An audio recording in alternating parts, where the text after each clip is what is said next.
الحمد لله وحده وكفى وسلام على عباده الذين اصطفى أما بعد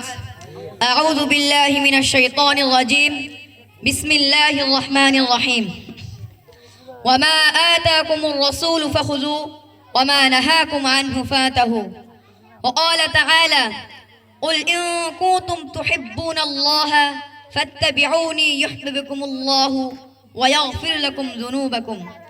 وقال رسول الله صلى الله عليه وسلم من أحب سنتي فقد أحبني ومن أحبني كان معي في الجنة وقال رسول الله صلى الله عليه وسلم فعليكم بسنتي وسنة الخلفاء الراشدين المهديين تمسكوا بها وعدوا عليها بالنواجذ সম্মানিত উপস্থিতি আজকে আমার আলোচক বিষয় রাসূল সাল্লাল্লাহু আলাইহি ওয়াসাল্লামের সুন্নতের গুরুত্ব সকলে বলি সাল্লাল্লাহু আলাইহি ওয়াসাল্লাম ইসলাম একটি পূর্ণাঙ্গ জীবন বিধান আর নবী করিম সাল্লাল্লাহু আলাইহি ওয়াসাল্লাম সেই জীবন বিধানকে বাস্তবে রূপ দিয়েছেন তার প্রতিটি কথা কাজ ও অনুমোদনী হলো সুন্নাত আল্লাহ তাআলা কোরআন কারীমে সূরা হাশরের 7 নম্বর আয়াতে ইরশাদ করেন ওয়ামা আতাকুমুর রাসূল ফাখুযু ওয়ামা নাহাকুম আনহু ফাতাহু রাসূল তোমাদের যা দেন তা তোমরা গ্রহণ করো আর যা থেকে নিষেধ করেন তা থেকে বিরত থাকো আল্লাহ তাআলা কোরআন কারীমে অন্য আরেক জায়গায় সূরা আল ইমরানের 31 নম্বর আয়াতে ইরশাদ করেন কুল ইন কুনতুম তুহিব্বুনাল্লাহ ফাত্তাবিউনি ইউহিব্বুকুমুল্লাহু ওয়া ইয়াগফির লাকুম যুনুবাকুম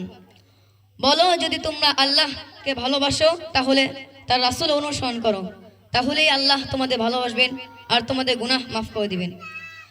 রাসূলের সুন্নতকে ভালোবাসা মানে রাসূলকে ভালোবাসা তিরমিজি শরীফে বর্ণিত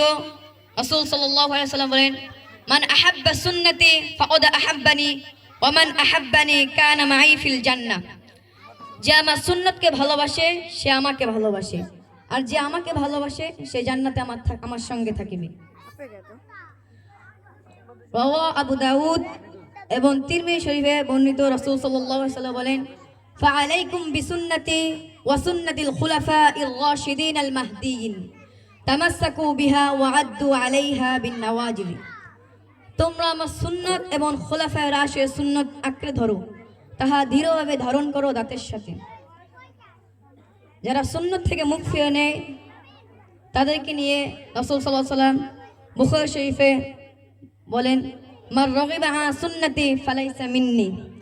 যে আমার সুন্নাত থেকে মুখ ফিরিয়ে নেয় সে আমার দলভুক্ত নয় প্রিয় শ্রোতাগণ সুন্নাত হলো আল্লাহর ভালোবাসা অর্জনের মাধ্যম জান্নাতের পথের দিক নির্দেশনা আমরা যদি সত্যি আল্লাহ তার রাসূলকে ভালোবাসি তাহলে আমাদের জীবনের প্রতিটি ক্ষেত্রে রাসূলের সুন্নতকে অনুসরণ করা উচিত যেমন খাওয়া ঘুম পোশাক আচরণ নামাজ আমল ইত্যাদি আমরা সকলে আল্লাহর কাছে দোয়া করি হে আল্লাহ আমাদেরকে তোমার নবীর সুন্নাত অনুসরণ করার তৌফিক দাও তার প্রতি ভালোবাসা দান করো এবং তার সাথে জান্নাতে মিলিত করো আমিন ইয়া রাব্বাল আলামিন আসসালামু আলাইকুম ওয়া রাহমাতুল্লাহি ওয়া বারাকাতুহু